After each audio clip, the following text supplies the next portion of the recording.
Let's go now to resident Lisa Hearn, who is standing by for us there in Illinois. Hey, Lisa, thank you for your time this evening. Look, firstly, tell us about the weekend. How were you affected and what was it like?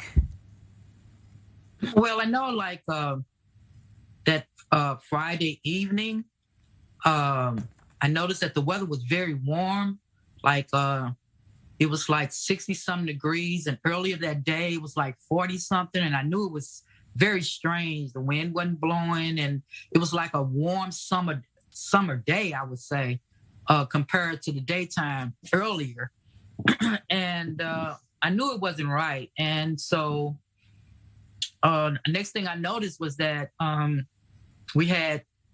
started getting texts about a tornado hit our Amazon, or was it our Amazon? Because there's several Amazon in my area.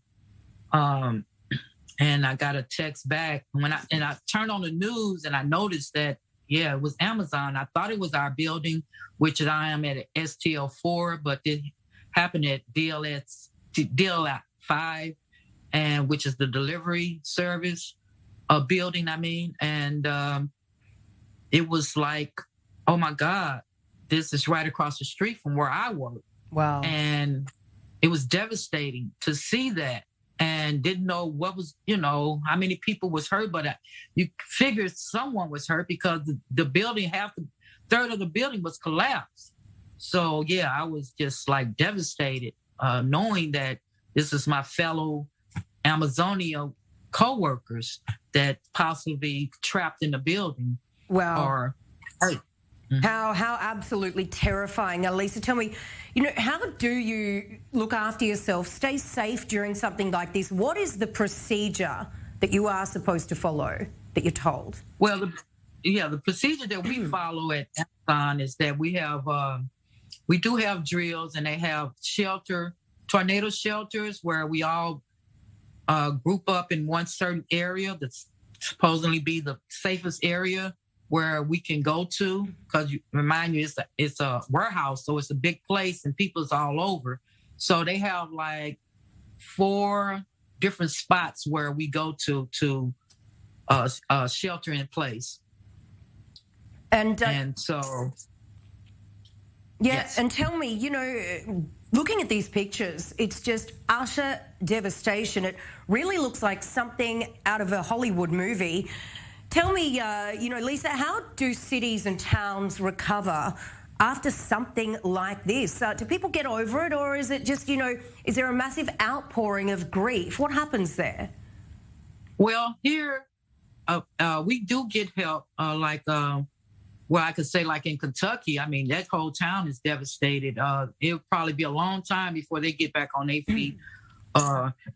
Here in our area, I'm quite sure that they have things in place to help the people, because it's not like it's like it was in Kentucky, but it's still devastating. We still lost 6 lives in that Amazon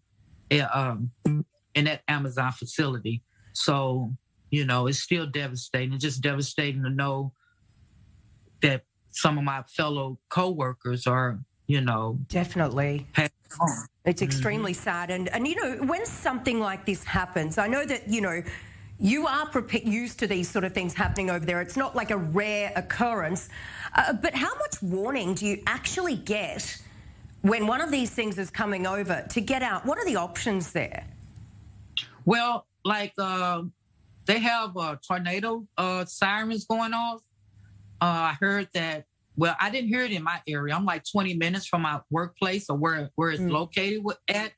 So we don't hear those sirens, but they did have the siren. It took them 11 minutes to get in place after the tornado, before the tornado hit. So that's what I heard. So we do have tornado warnings and sirens going off. The other areas that it hit, which is right across the water from us, which is St. Louis County, their siren was going on. I was having friends of mine that was calling me, telling me that their siren was going off. My nephew was texting saying his sirens is going off. So, yeah. Well, Lisa, look, I'm really, really sorry to hear about your co-workers, but I am really glad that you were safe. Thank you so much for sparing the time to come on to chat to us this evening. Have a great night. Oh, thank you. Thank you so much. Pleasure.